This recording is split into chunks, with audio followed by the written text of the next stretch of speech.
Booyah! Hey, how goes it? Yeah? All right. Mic check, quality check, stream check. How goes it? I'm Ken Bozak. Welcome to Philly Crypto John 3? 3. Trace.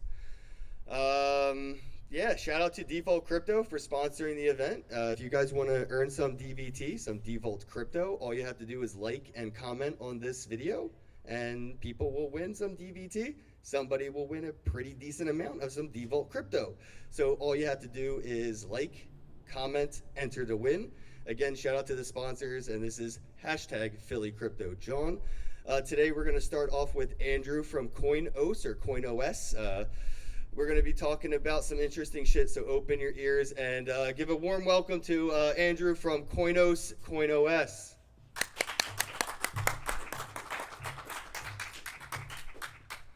Thanks, Ken. Thanks, Get closer to the mic. Thanks, Yeah, use the mic. Use it. Yeah, Let me see if I can get it.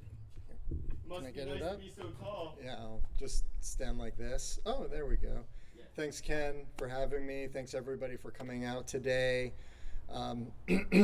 So I'm CEO of the company behind the CoinOS blockchain, which you probably have never heard of because it hasn't even launched yet.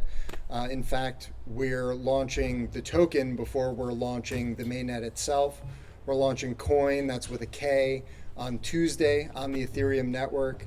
The token itself is actually fairly unique in that it'll only be mineable for 6 months, and it'll only be mineable using the CPU of your computer. So that's pretty cool. Now, the only reason we're doing it that way is to guarantee a fair distribution and a decentralized distribution of the token leading up to the mainnet launch, which will be in 6 months. Mainnet will be unique in several ways. It'll be a general purpose blockchain like Ethereum or EOS, except it was built from the ground up to enable us to offer unrivaled features like fast and feeless transactions, plus the ability for developers to create an unlimited number of free accounts for their users. So it uses WASM smart contracts, which means that we'll be able to add support for smart contracts in any programming language that compiles to WASM. So we're starting with C++ support, but TypeScript will come soon after that. That's a top priority of ours. So people will be able to write smart contracts in TypeScript and build decentralized applications that take advantage of fast and feeless transactions and the ability to create unlimited free accounts for their users, which we learned from our experience working on the Steam blockchain that these are the features that developers really need to build amazing applications. So the team I work with was basically the core developers of the Steam blockchain. So we're battle hardened. We've been through 23 hard forks together. And after Steam, things happened with Tron and Steam. We decided to leave that project and start out on our own and build something from scratch based on our experience of what people needed. And so we spent the last 7 to 8 months building a totally new general purpose blockchain from scratch. We built something that we call the CoinOS blockchain framework. And the two huge innovations that we've already released a white paper on are called modular upgradability and state paging. And modular upgradability basically guarantees that hard forks are a thing of the past. Modular upgradability enables us to add any feature to the blockchain without necessitating a hard fork. It's a pretty big deal. It enables the blockchain to evolve, and if you'd like to learn more about that, you can check out our white paper. The other major innovation is called state paging, and this enables the blockchain to stay forever young because it enables data to be paged out of blockchain state entirely, but paged back in when needed by developers and verified for correctness before it's brought back into active state. So when the developer or the user actually needs the smart contract, it's there, it's live, it's in active state as if it had never left, except when it's not in use, it gets paged out. And so the size of the blockchain grows and shrinks dynamically based on active use, as opposed to just growing infinitely and never shrinking never discarding even totally unused smart contracts.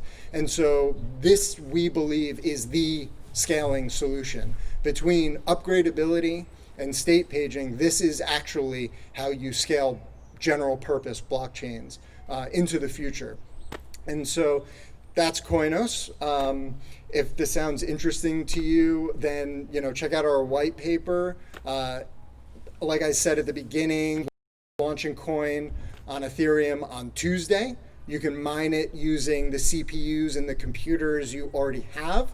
If you have a GPU mining rig or an ASIC mining rig, sorry, that was a waste of money when it comes to coin. You can't really use those to mine coin, but you can use the CPU in those rigs to mine coin. So, and we did all this to maximize fairness, maximize decentralization, because the name Koinos actually means common in Greek, and we believe that it can be this common layer that helps empower people through ownership of all of their digital information, all of the information that's powering all of these apps that they use that are now owned and controlled by 4 to 5 massive tech companies. We want to give everyone ownership of that data, and that's the purpose of Koinos. And so, yeah, that's what we're building. And if any of you have any questions, I'd be happy to answer them. All right, I guess I'm Ken Bozek. I have a question. Yeah, I can hear me on the live stream. Cool. So I guess who's the demographic audience? First use case on ramp. Industry or specific. Anybody that you're targeting as like the niche on ramp demo use case, like a catalyst or something? That's a great question, and it's a really weird answer that seems stupid and super obvious, but developers, it doesn't seem like any other general purpose blockchain out there seems to care about what the developers of applications actually want from a protocol. Yeah, I think they're the ones who build the apps. Yeah, I think Apple developers know that all too well. Yeah, exactly. So no, that's really where we're targeting. So we built this framework, right? We could theoretically make it do whatever we want. We could give it fee-based transactions. We could give it fee-less transactions. I mean, we have a great team. We could build this however we want. The reason why we're choosing fast and fee-less transactions, and the reason why we're choosing an address-based account system as opposed to a human-readable account system, is because these enable us to offer those features that developers have basically been begging us for. Yeah, sure, there are blockchains that have fee-less transactions. Yeah, sure, there are blockchains where I can create an infinite number of accounts like Ethereum, address-based blockchains, but there are no blockchains that put these things together, put it together with WASM smart contracts. And so, the mainnet, while, we think the innovations in the framework itself are the super interesting things. Those are the innovations that enable the higher level features, but those are chosen specifically because those are what developers are begging us for. And I'm talking Ethereum developers, EOS developers, every major platform for decentralized applications is begging us for these simple, straightforward features. And when you step back and ask, why in God's name haven't you gotten these features yet? The only answer that I can find is that these platforms don't really care about developers. And so we really pride ourselves on being obsessed with the developers. And every developer we've spoken to is super excited about this. And look, maybe only 20 developers will find these features and this blockchain super valuable. But that's who we're building it for. We're building it for developers. All right. Anybody else have any questions? If you do, just step on up and speak loud. Yeah, it's interesting that you say that the whole developer-centric idea. These are guys that typically have to take orders from above and develop and do what they're told. How do you make the appeal to them to where that they're submitting to their C-suite members that give them orders that know you need to use a blockchain for this? Like, how do you deal with that? That's such a great question. And something that I thought a lot about, because in my experience working on Steam, because I was the head of communications at Steemit, my responsibility was getting people to adopt the Steem blockchain, which had some of these features. It had fast transaction, it had feeless transactions, and it had a way of getting free accounts. It didn't scale infinitely, but so we had developed innovations like this, and talking to those developers, that was the thing they came back at me with, and we had no good answer to. So that is the question, and so that's why we put a lot of work into. So it gets back to the core innovations. So modular upgradability ensures that the platform can keep getting better, faster, with no bottlenecks. Hard forks are these bottlenecks for improvements. And so part of the difficulty with pitching a blockchain in a corporate environment is that you're saddled with the decisions of other people. So there are two things. First of all, smart contracts give that developer a lot of flexibility. Modular upgradability ensures that the platform is going to get better fast, so you're not going to get saddled as a company with something that is stagnant. The feeless nature of it guarantees that it's going to keep it low cost for them, because that's ultimately what the question is going to be in the corporate environment. How much is this going to cost me? And the thing is, while EOS claims to be a feeless blockchain, actually using it as the developer, as the company, it's going to cost you a fortune. It costs a fortune to build on EOS. So that was a big pressure to develop state paging, because state paging is how you keep the cost of running the network and the cost of running nodes really super low, which gets passed on to the developers. And so we anticipate Koinos being extremely low cost. Our goal is to make it risk-free to begin experimenting on Koinos, and I think that's the real answer to your question.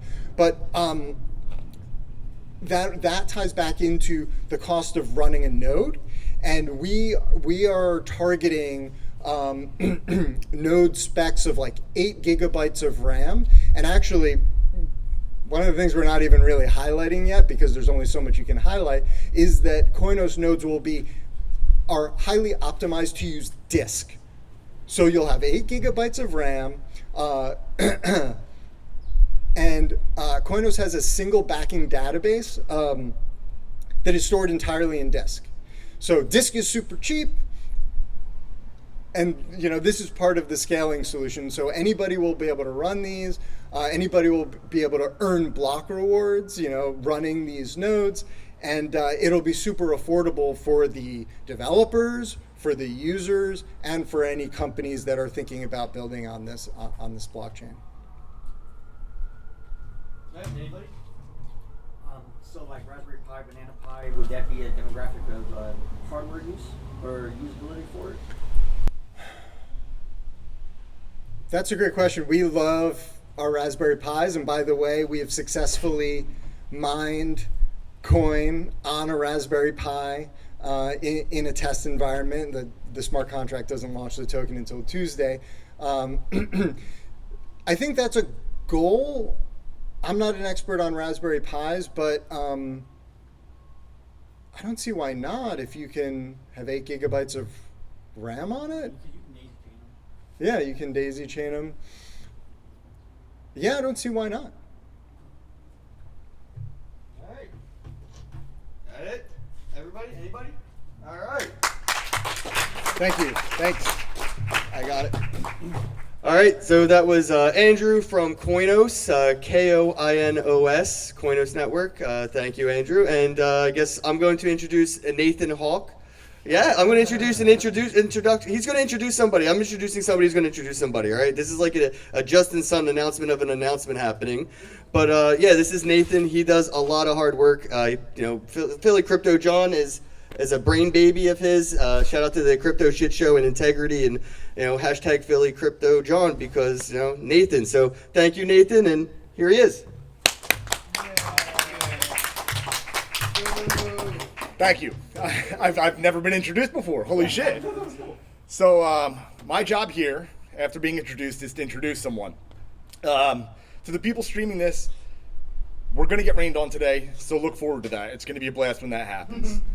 One of the cool things about doing this for the third time is that just because of the whole COVID weirdness and stuff like that, I'm meeting a lot of the people in Philadelphia that I never even met before that don't come out to meetups and things like that. And that's really fun and fantastic. Another really, really weird byproduct of doing this during COVID is because of cheap flights and hotels, we've had people come from all over. So, I mean, Colin came in from Arizona. Our next speaker came in from Oklahoma. We've had people from Virginia, Pittsburgh, Connecticut, New York, just all over. Really, really wild stuff. But so anyway, stay tuned for the rain. Next, we have 3 Douglas, and he's going to be talking about private paper. Come on up, man.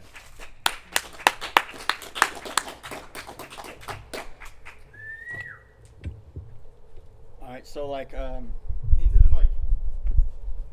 all right, so I had Medium articles, and they kept getting not distributed by Medium, and I realized that it just isn't worth it. I put an article on it; it's not mine. And Greg was wanting to do like a newspaper through QR, and so we got together and we started doing private paper, and then we came across Itty Bitty, which is Itty Bitty site, allows you to containerize anything into its own internet source. And so I very quickly figured out how to use it into mesh netting, and we started building generators that generate other serverless stored items, all stored in hashes. And so we have hash links. And so private paper is the outcome of this, where you can go in there and you can make a Medium type article. It looks a lot like Medium. You can have a title, you can use hashtags or subtitles, sub names. You can have the body of the article, but it's also built like a Bitcoin transaction. You have to put in your Bitcoin address or your coin tree address, so you can put more addresses in. You can kind of show people other works you do, but you can also put an authentication message that gets embedded into the actual paper. So there is a message hidden inside there that if you wanted to authenticate it, someone could open it up, ask you, come to you, find a way to get a hold of you and say, okay, what was the message and what day did you do it on? And those will be there embedded in hash, so it's not openly seen. And then and we do a thing where you actually link in other hash links, your other papers, so you can actually build a chain of all of your works. So you can actually have a portable, usable version of everything you've written down. Anything you want to write down, you can do diaries, you can do anything. We've had a website made on it because it's almost full HTML and JavaScript. You can do everything but iframes, so you can embed videos, audio. I've done NFTs where I have like NFTs on it. You can click on it, buy it real quick, or you can just go look at it. It's OpenSea mostly on that one, and so its usability though is we don't distribute it. Everything is done client side. There is no server. Like, we have a node that actually uses a generic decrypting key. If you just go and grab the generic decrypting key on your own, grab the hash with the link, and you decode it on your Linux, you decode it on your computer, it actually works. Like earlier this week I did live on Twitter, I actually wrote a paper where I linked a bunch of hash links inside the paper, just on the private paper. And so now I have in my hand a small mesh network all on hash. It all is hashed together. We have a place where we have 4 different generators that allow you to do like full, really easy to use link that you can go through, like a short link system, like a tiny URL. We have a secure where you can't short link it, where the links are so massive where quantum computers start having problems trying to guess it, because we start dealing with, like, instead of 100,000 characters, you start dealing with 500,000 to 1 million characters per link. And that makes the ability to really pass it over the internet really, really difficult. But NFTs, a few places like Steemit and Hive, you can actually post the entire link and it will drop it down into a readable link, and you can actually embed your private papers into other things. You can put them onto other blockchains. And so the distribution's up to the person. You can write the link down, you can write the hash down, put it on a piece of paper, melt someone. They can open it up, decrypt it without internet, and still see what you put down on that paper. So it becomes literally proof of your work. It becomes absolutely 100% the user created. Then we went with BitTube to get monetization. So you can actually go to get BitTube, get a wallet. You can get like I forgot what they're called. It's like a little container, or it's like a sub wallet, And when you put that link, your hash for that and the name for that into your private paper, and then if someone's running BitTube browser or the BitTube extension and they read it, you get paid because it just announces that call onto the BitTube blockchain. And so it says, hey, for X number of minutes, this was being viewed. And so that's how you get paid. So it keeps it 100% anonymous. It can be 100% offline. That's actually user decided. And then everything in it is user, you have to opt in for it. So we have a Messenger one where it just does the basic body, and that's about it. You can sign it, body, send it. And it will, you can actually like send it through a text. You can actually program Signal, send it through a text, and securely send it to somebody. No worries. They can open it up on their browser, no dependencies, no resources, no worries. And then we have one called a safe submit, where you submit it and it doesn't give you an output. It just gives you the link. Then you can take the, well, actually just the hash. You can take the hash, you can go to a different place, you can put in the hash, hit open it, and it will open it. Or you can go into your Linux terminal and open it. And then it just becomes literally a hash. And so the whole thing is really user-friendly. It works natively on almost every browser. Brave has problems with it, but Brave has problems with everything. It works on BitTube browser, it works on Opera, it works on Chrome, works on almost all devices, your computer, your phone, your laptop, your tablet. And yeah, so it's serverless stored, producing serverless stored articles that you chain together. And yeah, that's it. All right, I guess I could ask a question real quick. I guess, what's like the barrier of entry, intellectual wise, right? How much do people have to know about, techie stuff in order to use this as opposed to something like Medium? They just got to be able to put in an address to go to the main site. On the main site, we have information on like how to do HTML, because you need to know some HTML if you want it to look really pretty. Because right now, what it does is just you put what you put input and it outputs whatever you output. So if you tell it, hey, I want to insert an image here, and I want it to be this big, or I want it to be just simple, it can. We have everything set up so you don't actually have to know anything. You can actually just copy paste everything and then build your article and make it completely unique for everything from embedding to just changing the font to doing links. So there is a little bit of know-how there because we don't have like a like an editor or a WYSIWYG or anything like that. But I could copy paste. Yep. Do that? Yeah, because all the HTML that is really usable, like the main stuff, we have a website for it that's serverless stored inside of it. So you can just like click on a button, go to help, you can get the information, you just copy it, and then change the link to what your link is. And then yeah, you can copy and paste all your information and make it look the way you want it to look. That's great. Anybody else got any questions? Yeah. Yeah, do you have a question? Just make sure you speak up. What's your ultimate goal with this? What's your mission? Or is there a company here? No, like basically the way it works is because it is serverless. Like once we built it and we put it on the serverless system, there's no turning it off. You can't delete it. Like you can delete all you want, but it's still there. As long as you know what that link is, it's there forever now. And so the goal was just to get people the ability to write what they want and to be able to own it. It's not just about, hey, I'm going to put it on Medium and Medium's going to pay me. No, I'm going to write something. I'm going to own it. The people who read it can read it however they wish. And how I get it to them is up to my choosing. Whether I want it to be private or I want it to be public. Like with me, I do all of mine where it goes to a short link. I read Brandly, and then you just go to like 3d.in/3dpov.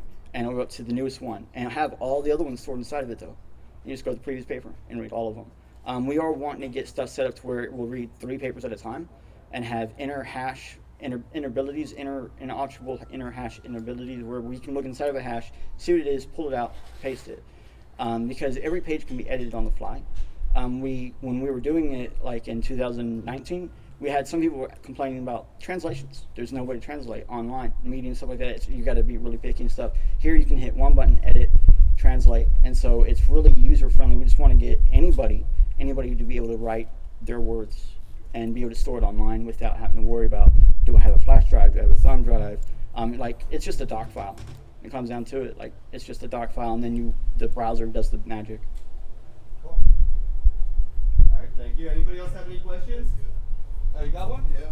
So terms of this, like, was it in your mind when you started this sort of a censorship resistance thing? Was there any political motivation involved? Like, how does this relate to things that are going on? Say, we wanted, okay, so like when I was getting censored and stuff, and we were like, okay, like, what if you could do this through a QR code? What if you could do the whole thing through a QR code? All right, and I want to be able to sell my own paper. Can you go sell your own Medium article? That was the motivation there. So that's kind of what you're asking about, right? Like we couldn't sell a Medium article. Well, I was more asking about, since it's permanent on the blockchain, is this a potential tool for, say, like political revolutionaries getting pro-capitalism material out to, say, some socialist countries and things like that? I mean, oh yeah, that's always possible. The anarchy, I think, was probably the push for it. Yeah. You know, but it's also private. So like, say someone makes a paper or whatever, and they don't actually put it on an active live browser. They never hit refresh or anything. Wayback Machine never saw it. All of your archiving for the internet never saw it. And so you can still send that amongst all your peoples. They can still view it and stuff. And no one ever, besides people who view it, will even know it exists. Like, it does not exist actually, you know, technically.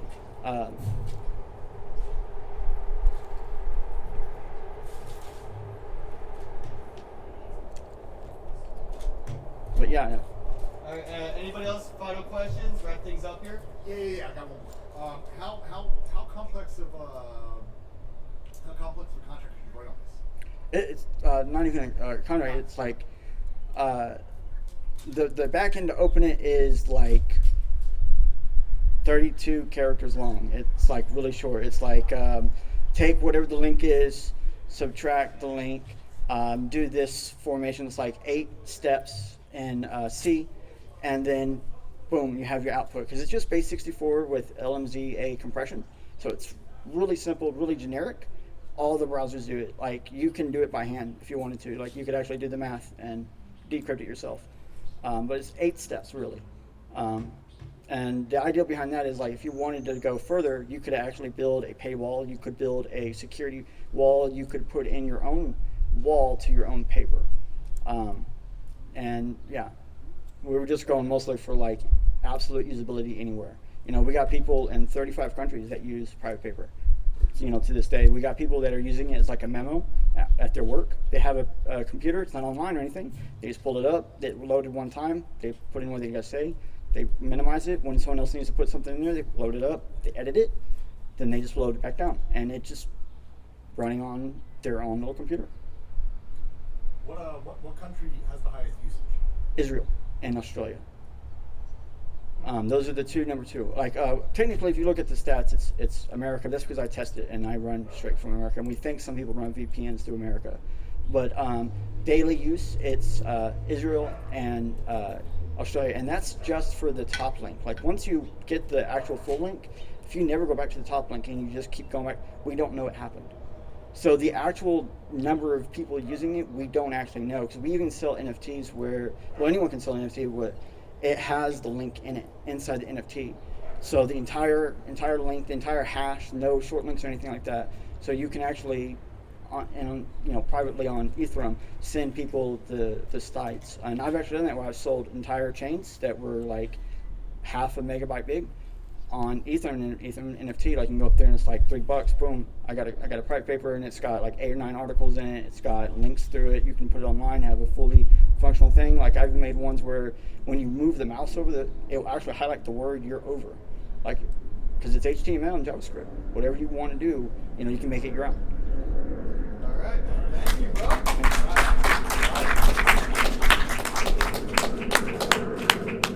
Thanks for coming out, man. We're gonna cut for a little bit and do some lunch. I'm fucking starving.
So we're back. I got my buddy Joe came in today, and Joe has just like a wealth of experience when it comes to trading and stuff like that. He did 25 years on the floor with NASDAQ. He has experiences that we haven't had and seen a lot of things. So we decided we're just going to sit him down in this exact chair and just beat the shit out of him with questions. Joe?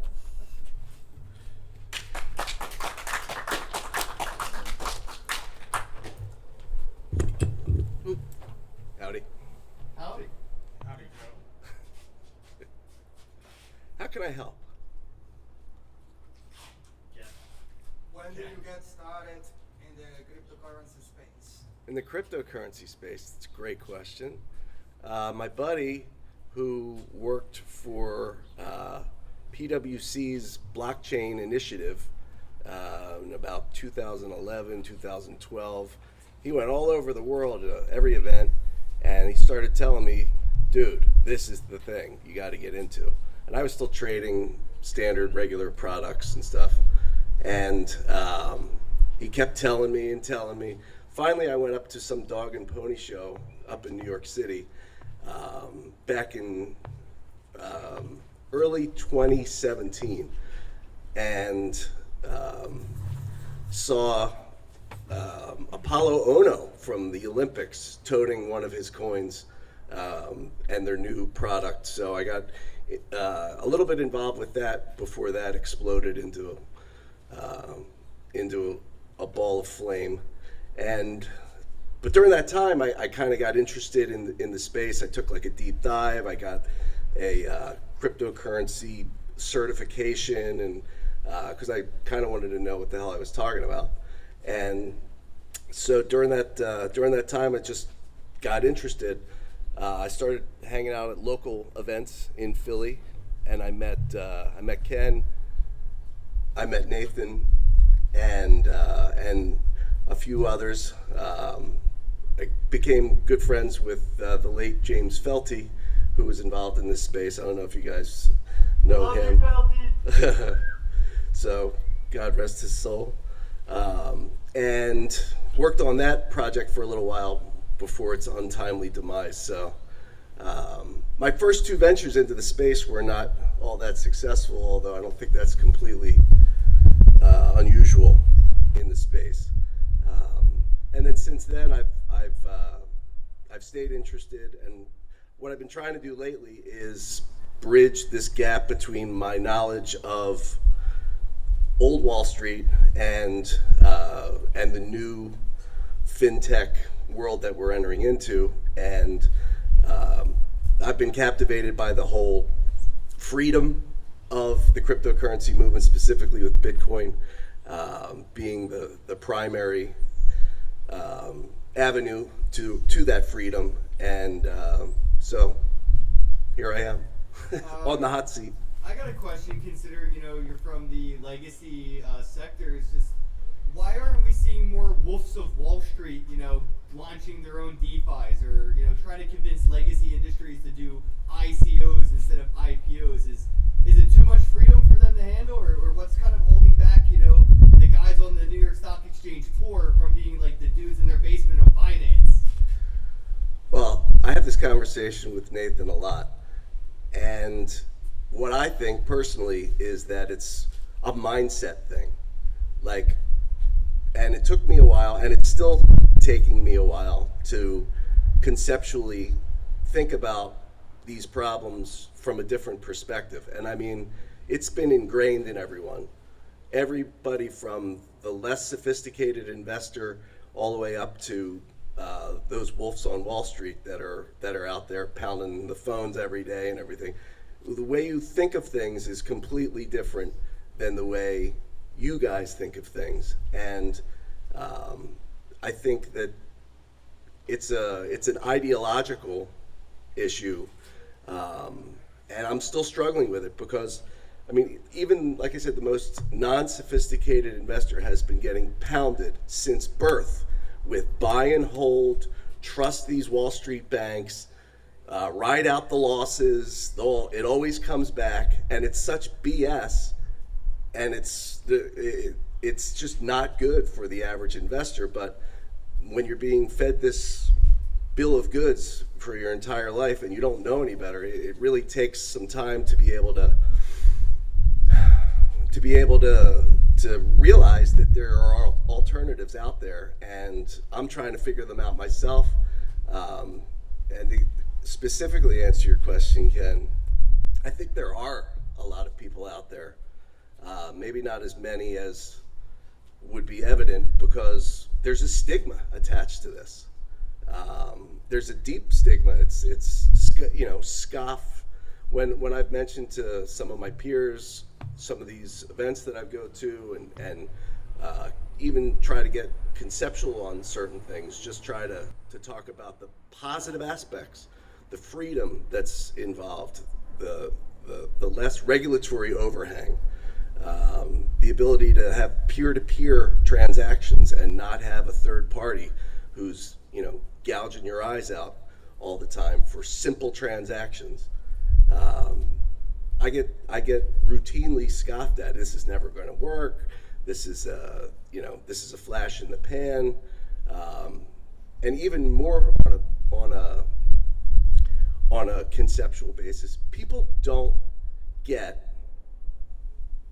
how you value a Bitcoin. How do you value that?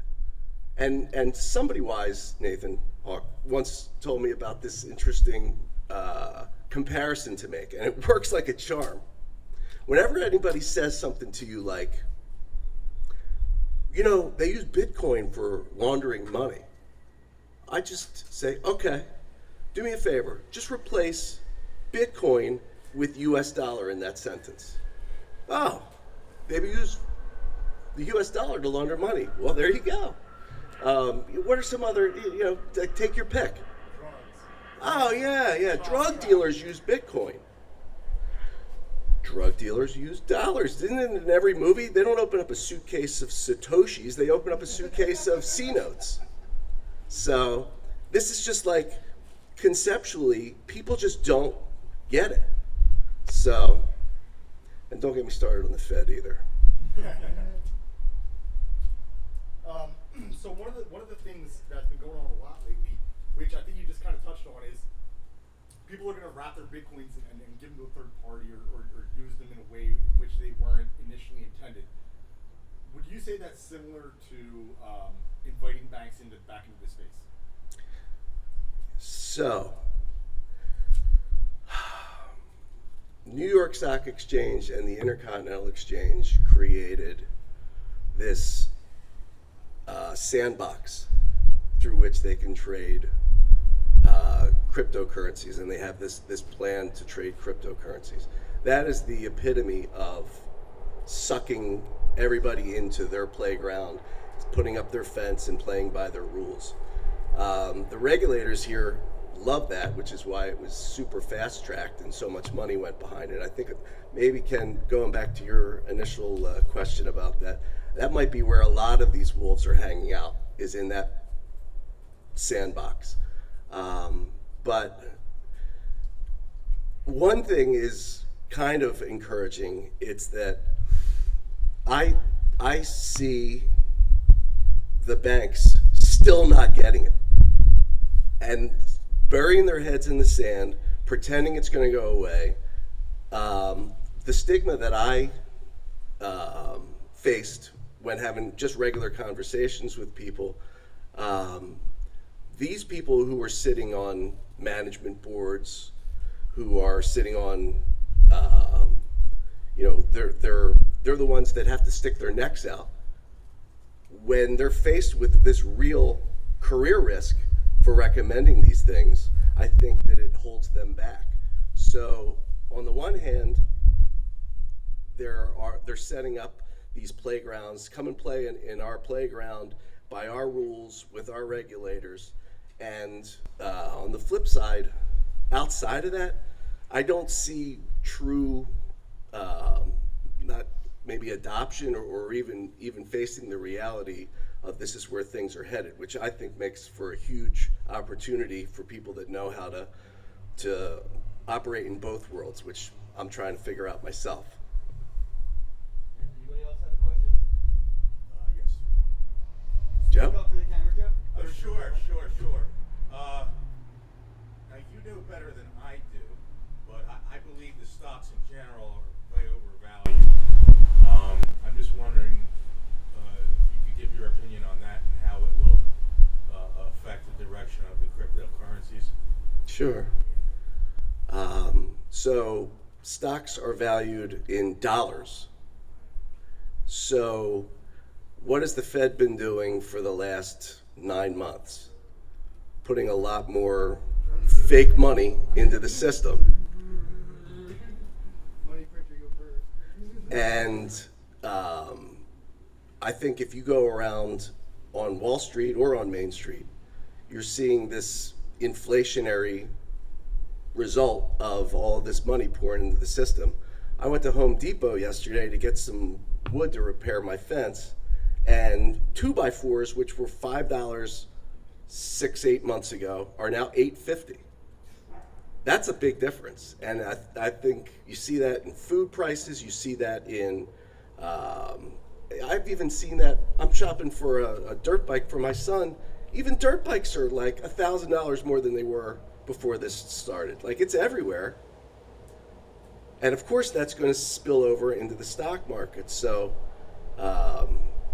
I think that that's a big reason that you see this artificially boosted valuation in the stock market, but it's real. That those numbers are real. Is there a chance we're seeing some of that spillage into the crypto space because of things like Tether and allowing Bitcoin pairing to USD? Thank you. I was heading there in a roundabout way. I just wanted to get some credit in on this because this is awesome. I think that a rising tide lifts all boats, and I think that for no other reason, that should boost crypto prices. But for the same reasons as I mentioned before, where these banks are, they want you to come to their playground and play on their swing set with their rules and their regulators, I think that this rising tide, it spills over those borders into the true freer market that we're all learning to play in. So absolutely, I think that there's multiple reasons to be bullish on crypto and Bitcoin specifically. Now, on the flip side of that, so when markets inflate like this, they typically crash pretty hard. So on the opposite side of that, what is that potential crash going to do to the crypto market compared to, like, will they see crypto as a safe haven? Will the old timers be able to make that switch or not? Good question. Well, as the rising tide lifts all boats, so does the slack tide sinks everything. And in a shrinking economy, post-crash or through a recession, I think you would expect asset prices all to go down. However, I think as more and more people get to the adoption phase, I see, and I'm no expert, but I'm trying to offer my best guesstimate on how things would play out. I think that adoption is only going to make for less of a correlation between old asset, quote unquote, assets and new assets with the dollar and the cryptocurrencies. So I'm really super psyched when I see these seed packets going out and Johnny Litecoin out there toting things. Adoption. I wish that that it was quicker and that it was more widespread.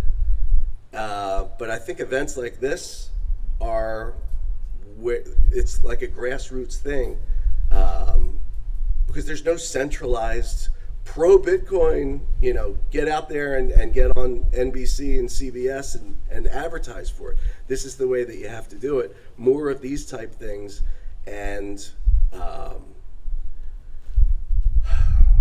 I'm trying to figure out how to make it more monetizable, because this is America, right? Yeah, America. Merca. But I think that there's a lot of people also that are doing this for the right reasons, and I'm proud to be affiliated with those folks. I guess I have a question that kind of may bring some of this all together. Like, I'm just curious, you seem like you may have an unbiased opinion towards this. What do you think legacy investors, or how they perceive something like Ripple's XRP to Bitcoin's BTC, and why that may appeal more to legacy investors as, you know, a potential outlet rather than BTC? Sure.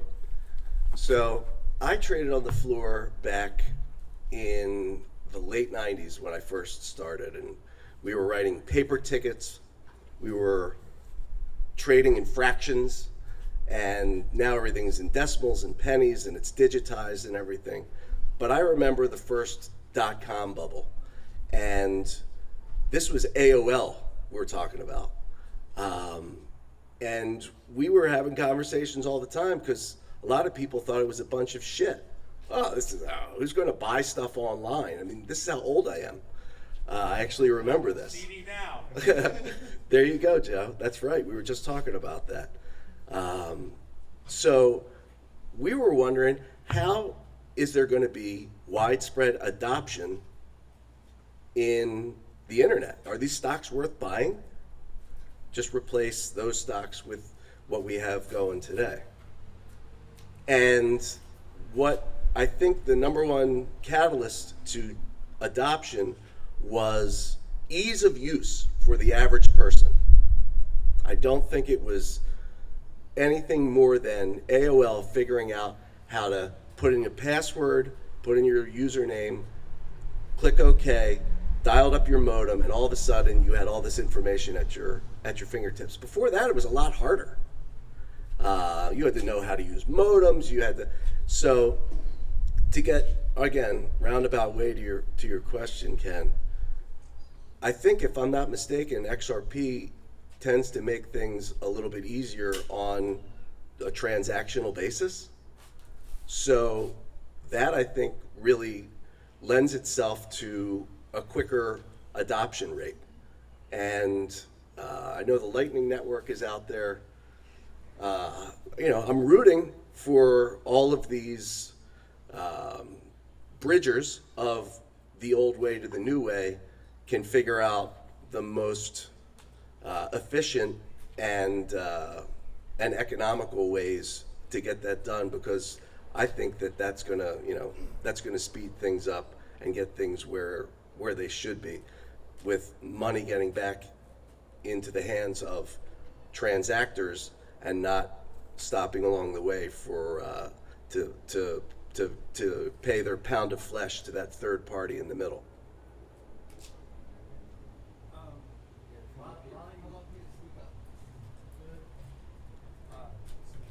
While you're doing the traditional markets, did you see any good rug pulls? Any what? Good rug pulls. Rug pulls? Yeah, where the value of something would just drop dramatically after a big high. Well, that's a almost SOP on Wall Street. It's called the pump and dump.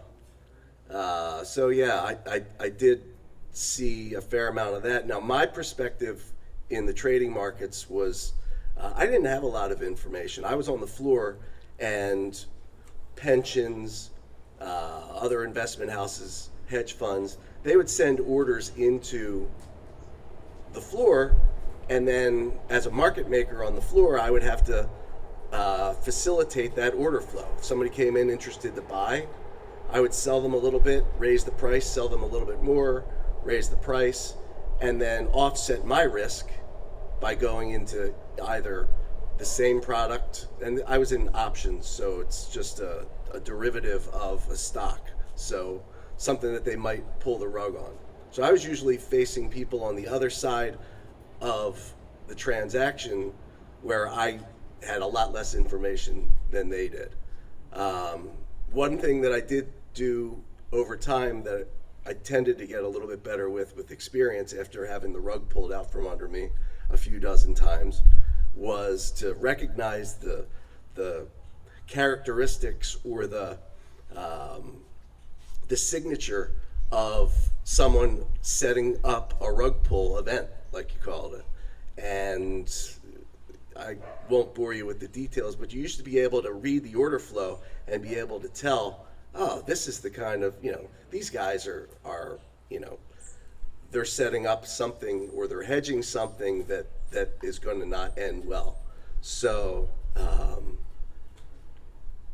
one thing that I noted with the price of Bitcoin was that the price of Bitcoin reached its apex on the same day that options were made publicly available to investors in Chicago, which allowed for shorting of Bitcoin. And that's a case of just, well, now you've got someone who can manipulate the price using these derivative instruments, and it's been grinding its way back up. But I think that correlation is fairly well understood to people that understand trading markets. That is pretty much the reason for the sell-off from 19,000 ish. So good question. Thank you.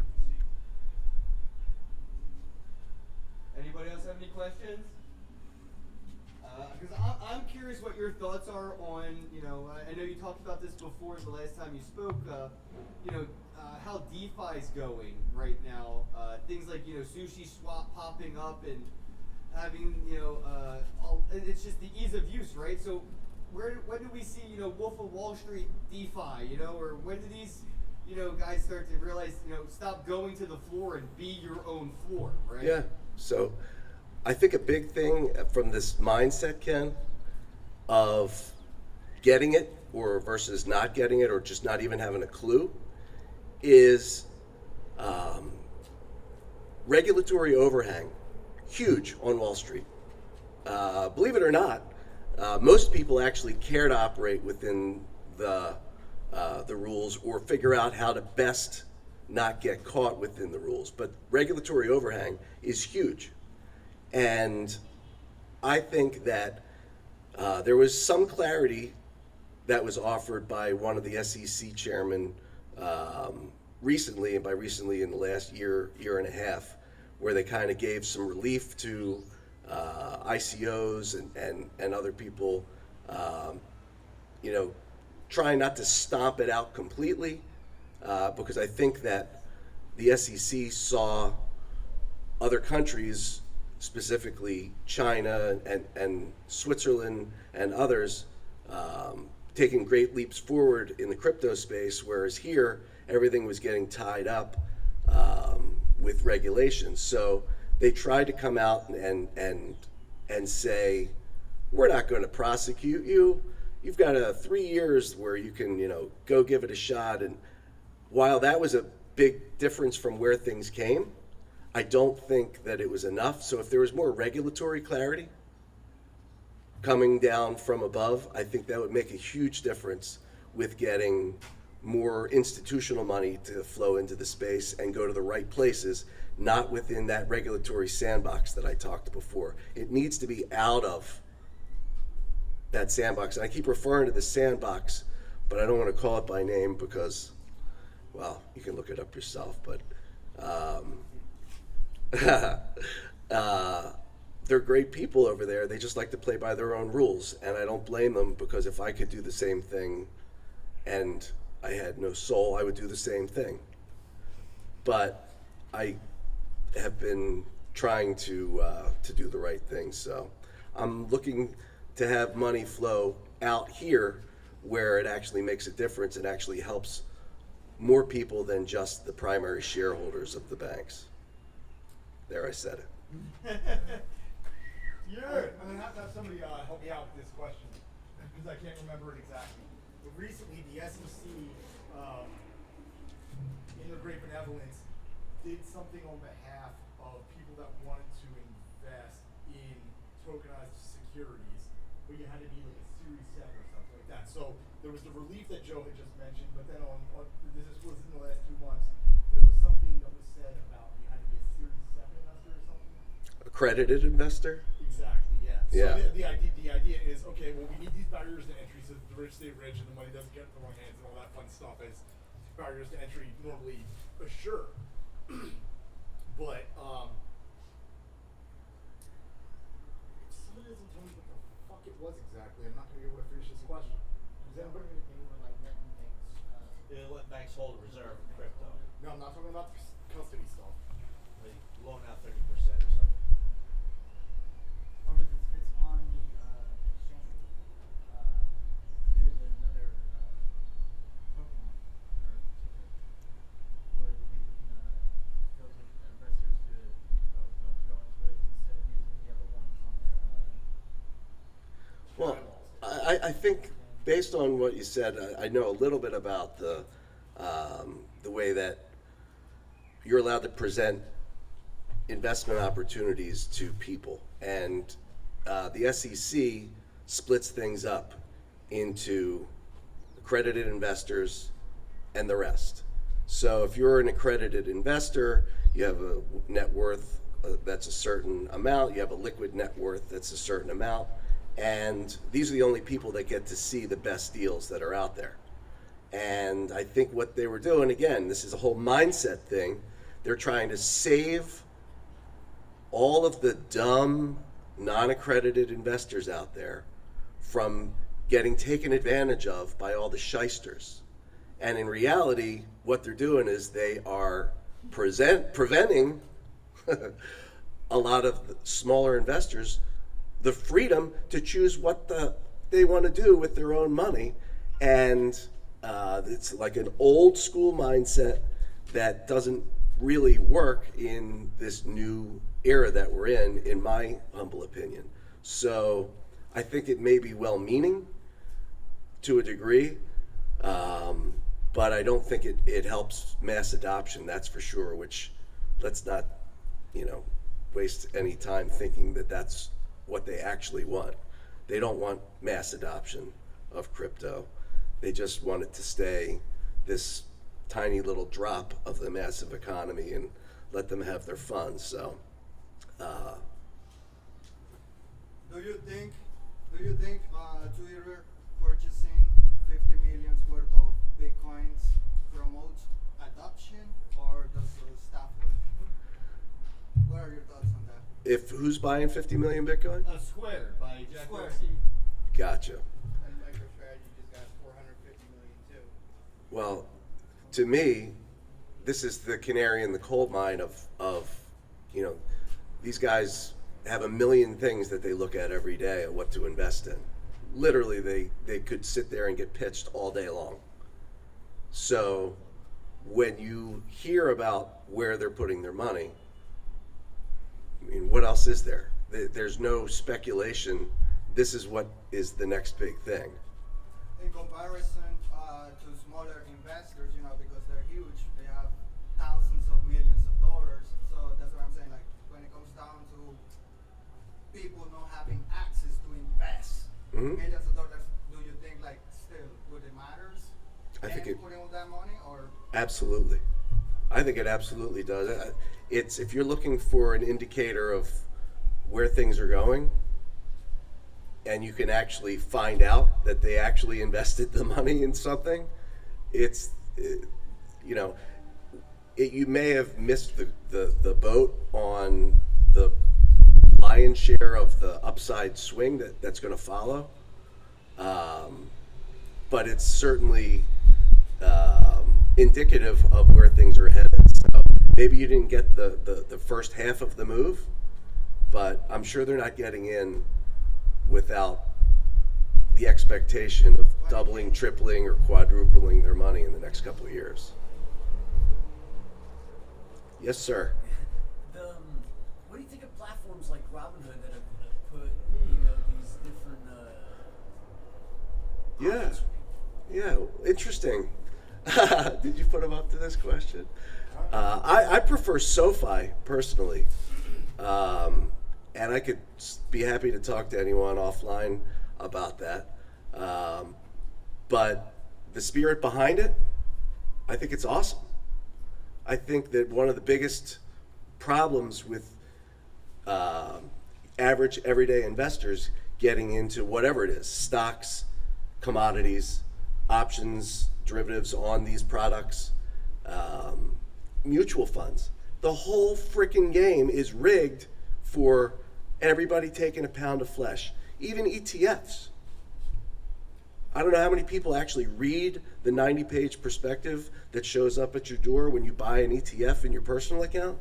But in there, it clearly states that they're going to be charging you a service fee on that ETF, 1.5% per month or what have you. It differs per product. This shit adds up. You wonder why you're not making what you think you're making. It's because they're hitting you up. The brokerage firm is hitting you up. You get, all the capital gains are set up to, to harm you, essentially, to steal from you, unless you have somebody who knows how to navigate that, and most people don't. So, I love the idea behind it. Again, I favor SoFi, and but Robinhood, it's definitely coming from a good place. I got a question on that one. So do you feel that, or do you believe that Robinhood actually has the crypto they're selling you? Or even the stocks? I mean, if you have the stocks out there, do they really have the stocks? So, I can't comment on what their inventory management system is, because I don't know. What do I believe? I believe that they don't make money from letting people trade for free on their platform. I think that when you compare Charles Schwab, TD Ameritrade, the other largest brokerage firms that allow everyday people to trade, there's been a race to zero in what they charge people on their commissions. Yeah, but I think they're making up in that with counter trades nowadays. Oh yeah, well that's it. And they've always been doing it. It's only now, because of Robinhood, that this race to zero, they're trying to stay relevant. So Robinhood coming along was a great leap forward toward being in a right place, or a better place for everyday investors. It was just one less way of them stealing from you and calling it, I'm not going to be, on the floor they used to call it pissing on your back and telling you it's raining. Like, oh, we're helping you out here, but yeah. So there are multiple ways that they're making money on your investments. Some creative ways that I don't even know and haven't heard about, but I could go through several of them. I actually have started to do a series with Nathan at events like this that I will hopefully be able to get back to next time, called Crazy Shit I've Seen on Wall Street. And it's stories that are, that will curl your hair because it's so blatant, but it's right there in the perspective, folks. They're telling you that they're stealing from you, but most people don't understand it. And professionals don't understand it half the time. It's sophisticated stuff, but they're in the business to creative ways to separate you from your money while telling you what a great job they're doing for you. And the whole thing that's ingrained in your mind is leave the money in there, ride out oh, it's sold off, ride it out, it always goes up. If you were pulling your money out, they wouldn't be able to do such creative things with it the whole time. Their balance sheets would be a lot more volatile, and they wouldn't be able to do the creative things that they're doing to everyone. So, great question, by the way. I got one for you. So we're focusing on all the predatory practices that they have to take little bits of money here and there, here and there, here and there, because they're custodians. They're the custodians of it. Now, but what protections do they offer? What would be errors that I would make without their graces? No. That's a good question, and it also leads back again to what is preventing more money from moving into the space. And it's this perceived, some of it real, but most of it perceived safety of being in known products that have the backing of the U.S. government and the SEC and the oversight. And hell, 2017 didn't help the crypto space with all of the BS ICOs and all of that happened. So they didn't do a lot of good things for themselves back then, but I would say, to answer your question, the safety settings or the protections that are in place that are out there that make people feel this comfort level of not going into the crypto space is for real. I think that personally, I think there's too many steps. There's too many crypto security, cybersecurity question marks that haven't been fixed yet. And it's almost, in my opinion, disingenuous to promote this new system without fixing those security issues, because it's real. And I think it scares a lot of people from making that jump, especially when they don't have anybody to complain to when they get cleaned out. If somebody at X brokerage firm swindles you out of money, then you could go to the brokerage firm, you could go to arbitration, you could go to the SEC. You don't have that fallback that you do in the old world products. But the old world product says we're taking 1.5% every month. That's right. Rather than swindle you all at once. That's right. So it's there's no question that it's not all it's cracked up to be, but I think that until it gets addressed and until it becomes demonstrably safer and more push button for people to be able to transact and invest in crypto products, specifically Bitcoin, that I don't see it taking off until, like with AOL, password, username, click send, and don't worry about it. Not that that fixed everything, but it just made a giant leap forward in adoption. So, not a nice and tidy answer, I understand, but I think it's what I believe to be the case. You're talking about this adoption. You're talking about this adoption and people, having that exact go moment. That really easy, seamless way of doing it. And then I look at places like South America where you offer somebody $10 and they'll tell you, what do I have to do to get $10? They'll do it right away. But you go here, like for example, at the Garden State blockchain event that we put together. Can't give it away. You can't give it away. I hear you. I hear you. I don't know what the answer is. It's like, what does it take for somebody to say, this is, I think it's that old story. There's going to be certain people that are going to be involved and they're going to have keys, and certain people don't have keys to the door. They're going to be outside the door. That's going to happen always for a minute, for a long minute. So, I see stuff all the time with airdrops and contests, and I don't purport at all to, be a super disciplinarian of my kids. I think I keep them on the straight and narrow, but they're definitely not spoiled. And I put these things in front of them all the time. Here's $50, here's $100.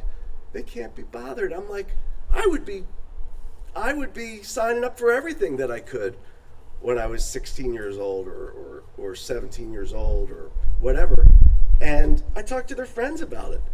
Hell, Nathan brought a Bitcoin ATM machine down and put it in our living room and put on a talk and gave them money, gave them Bitcoins. and little satoshis, and complacency. I don't know how to defeat complacency. Maybe a real currency devaluation would scare the shit out of enough people that that would open some eyes and realize that this U.S. dollar is not all it's cracked up to be anymore. So in other words, when Americans wake up in a Venezuelan economy. Yeah, and geez, if anyone has not understood the significance of what's happened recently with the Fed becoming a part of the U.S. Treasury. Wait, they did? Yeah. So the Fed, all the Fed employees that used to have a .org email address, back in May, I think it was, all of a sudden now have .gov email addresses. So I'll let you do your own research because I'm not, an expert on all of the implications, but I would say that it's definitely something to take your next week or so and try to look into a little bit, because you're so far advanced over most people in understanding the bigger picture of things. A lot of people might have missed that, but I think that the implications from that are so massively significant. I still don't know exactly what to make of it, but I know that where there's smoke, that there's fire, and I think that from that in-housing of the Fed into the U.S. Treasury to become a government entity now, and I said they got email addresses that switched from .org to .gov. Does that mean anything? Yeah, it does. It does. Because they don't do shit like that for shits and giggles. That was a big move. Thank you, because I think that it was super significant. It costs a lot of money to do that, period. Period. But let alone the legal implications and the regulatory implications to have that happen. So check that out. That's kind of I'll leave that one for you guys to do. One more? Yeah. The United States dollar indeed crashes in relation to most of the other currencies. Do you see any specific currency increasing significantly? Well, Predictions. first off, I see a Bitcoin. What would happen more than likely would be everything would get smoked, I think. And then the cream would rise to the top, and I think that might provide a great opportunity for Bitcoin to shine. That may be gold. Well, We can smoke gold. I'm not even going to get into this, but check what happened back in May of this year, that our president signed the first mining mission project to the moon. So apparently there's a fuck ton of gold up there, so gold might not even be worth what you think it's worth. I have an interesting perspective on this. I don't know if you want to talk about it now or later, but my thought is the production costs of space gold, once mixed with earth gold, will actually inflate the value of earth gold due to the cost of importing moon gold. So it would actually make earth gold more valuable because it's tangible. You wouldn't really know one gold from another after it's mixed in for a while. So space gold, because it costs so much to produce and import, may actually make earth gold way more significantly valuable than people project. Thoughts? That's benefit analysis. Right, Nobody's gonna thank mine you. it. Nobody would mine it unless it would be economically sustainable and feasible. We got land there first. So is buying gold today an investment in gold in the future of the moon tomorrow is what I'm thinking, you know? I don't know. All I know is that China's had a rover on the dark side of the moon since 2018 that nobody talks about.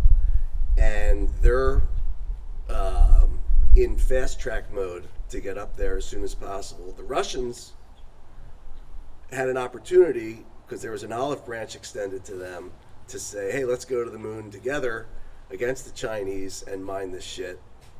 and they said no thank you, and the seditious congressman in our country turned down the next moon mission budget, more than likely, I better not get into this. I think I'm going to reserve my time for less speculative stuff, because I might get too fired up and say something I don't want to say. Any final thoughts or final questions? Anybody? We can let Joe get going. All right. Thank you. Thank you. That's a lot, man. Yeah.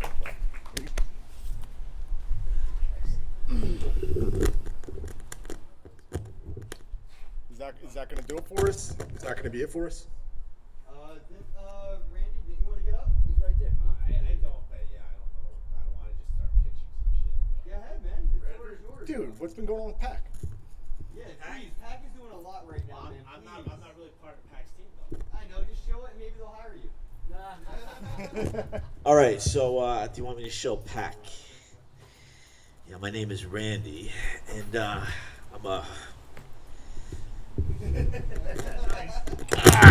I'm a human being. What's up, man? What's up, everybody? What's going on? Yeah.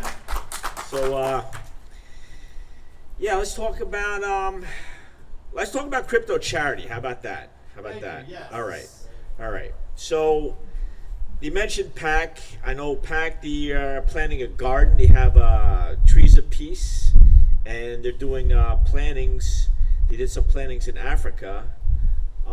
Sustainable forest. Yeah, sustainable forest. They got on Caracos. They got a whole bunch of farmland that they got going on, and this is all to feed hungry people, obviously. What else? Charity. I was part of me and Emilio here. We're part of the Binance Crypto for COVID effort. We picked up. Saw that. Yeah, there you go. We picked up some masks, and we drove them down to Washington D.C. We're also part of the Flame of Peace agreement with Vienna, with Global Boost and Pac Global, and that includes the Habsburgs, who have an organization with the Queen of Congos in it. She's also an Ethereum advocate. Prince of Monaco is involved with it. A lot of very important people are involved with that, and it's basically for bringing charitable events to this earth, and we're representing the blockchain space in that with Pac Global and Global Boost.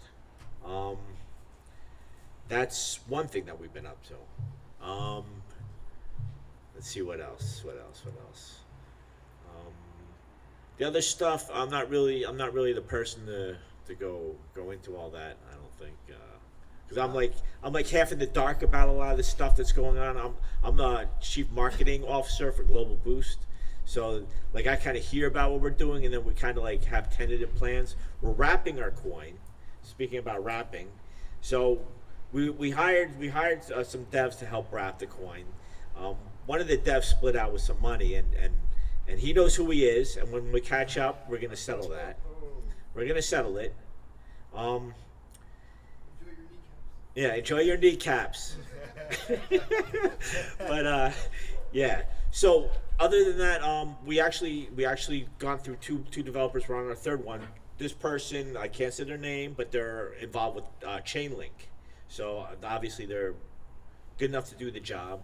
So we already have the token, the wrap version. We're just working on the merchant end for the exchange, so we can like automatically swap one for one. There is what do you call that? A crypto bank or a custodian. We do have a custodian lined up, so we should be launching that. Man, we've been waiting to launch it for a couple weeks now, but it should be launched rather soon. We also have a new marketing team. I don't know if you saw Global Boost pump from the other week. It pumped from like 2 or 3 cents to $2. Yeah, I saw that. Yeah, it was on the front page of CoinMarketCap. That happened in one day. Obviously, it went back down because we didn't have the support.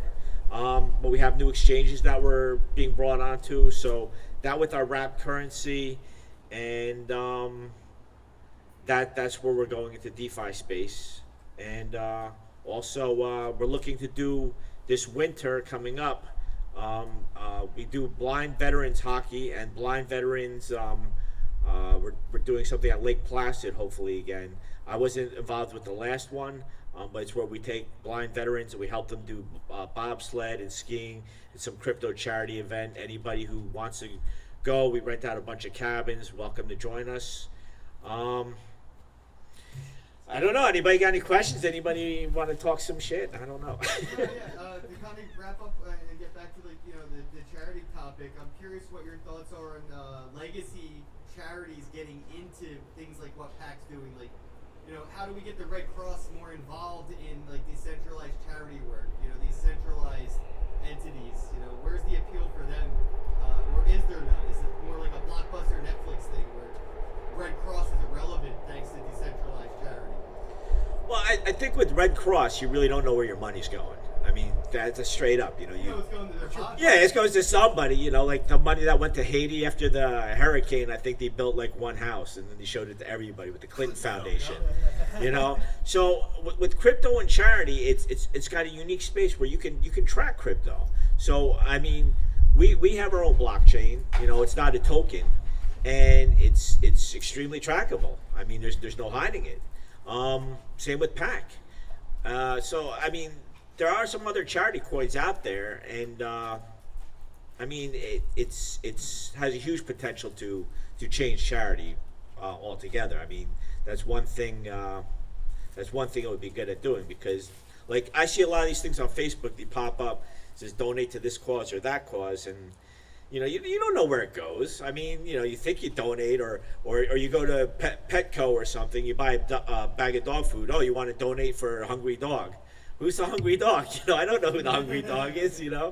So I think that's interesting. You know what else I think would be interesting? If we mix NFTs with crypto charity. Yep. I mean, because then you could actually see the face of the person you're donating to, and when you sell that face or whatever, or you sell that object, you would be giving a percentage to that person, or that the cause. Yeah. So there you go. I just dropped a piece of gold on the floor. If anybody wants to pick it up. What else? We just had Eric Sullivan here a couple meetups ago, and he's doing the Kool-Aid charity. And one thing that's always stood out to me is whenever I bring somebody that hasn't been to a meetup before or something, they always go, "Oh, everybody there's so impassioned," because we are. And a lot of people that have been in this space for a very long time got into it because they're all about the freedom movement and everything like that, and they understand like their responsibility to be charitable. And I think that's why there are so many crypto charities. Do you have any insights as to why there's so many crypto charities? Well, I actually was introduced to crypto charity at a meetup in Washington D.C. with PAC Global. What happened was I went down there. I came from North American Bitcoin Conference a couple years ago, and it was all ICOs. And I was out there with the yellow vest protesting. I'm like, yo, screw these guys. They're charging $2,000 for a ticket, and they're pulling these ICOs. That's all that's on the stage. Nothing really real.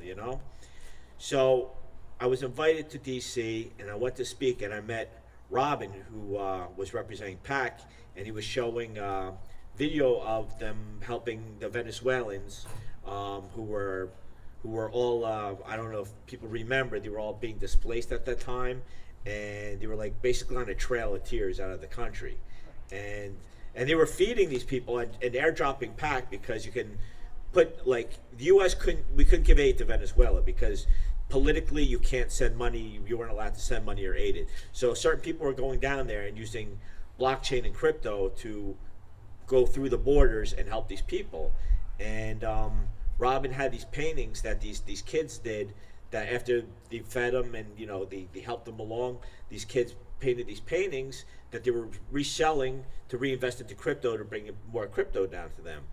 And after seeing that and hearing the story and everything, it really moved me, and I got a painting, and I was like, I want to be involved in this whole thing. And that's how I got involved with that whole DC crew, was because of the crypto charity, because I said, this is something that could change the world. It's great that we all make some money in crypto or everything, but we have a unique position here to do a lot of good. I mean, we're like supposedly crypto's like supposedly the sixth largest currency in the world. You know, and you have little children mining cobalt in Africa barefoot. You know, and Elon Musk and these guys with all this freaking money, they're just profiting off it. They don't care about these people. You know, they could stop this tomorrow. But Apple, Elon Musk, all these people with their electric cars, they don't care because that's how they're making their money. All right, but we don't need that. I mean, if we all got together, you know, Binance Charity, all these different crypto charity groups, we could change the fucking world like that. Have you seen what eToro is doing with DeFi Charity and Good Dollar? Not yet. You gotta look into it, bro. You can basically provide liquidity to a specific pool, and you're staking for people that need money to claim. And they're using like proof of human to make sure you don't make multiple accounts. But anybody and everybody in your household is entitled to this, and it's backed by one DAI. So one good dollar is one DAI, and it's by eToro. It's a So you have to KYC for no it? KYC. All you need to do is show a picture of your face, and that's it. So they know you don't have multiple accounts with that face. But it could be your face. It could be a homeless guy on the street that you walk up to. It don't have to be your face. It just has to be a face. That sounds like a Which good is one. really interesting. But yeah, dude, that's right up this alley, right? I gotta look into that. Yeah, I've earned over $300 doing this. Oh, the truth comes out. How many faces you got? My brother didn't want to make his own account, I'll say that much. How much you want for my face? Alright, any other questions or topics? You know? Oh, I'll stand up there for once. Yeah. Oh, wait, okay. I'd like to throw in my endorsement for President of the United States, Brock the Vote. Brock Pierce. Yo. Yeah. Why are you throwing that in front of me, man? He's like, I'm voting for Hillary. Because he needs the support of he's in our space. You know, I'm not gonna get into anything. It's not political. This is not a political arena. Crypto is non-political, non-politically affiliated. That's good. Well, you gotta say that. So I mean, that was kind of like, okay. All right. I threw in my endorsement. Yeah, you didn't throw your endorsement for me. You threw an endorsement to somebody else in my space. You know, you want to talk, you get up here. You're next. Emilio's next. Emilio! I want to thank everybody for the time. Hey. Alright, fuck yeah, Brandon! So go ahead, you're up. You want to Brock the vote? No, you want to Brock the vote? Go ahead. Go ahead, Brock the vote. Brock the vote. Go ahead.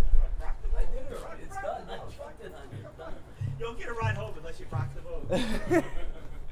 All right, I guess I could wrap things up here unless anybody wants to take the floor. Show your shitcoin. Anybody?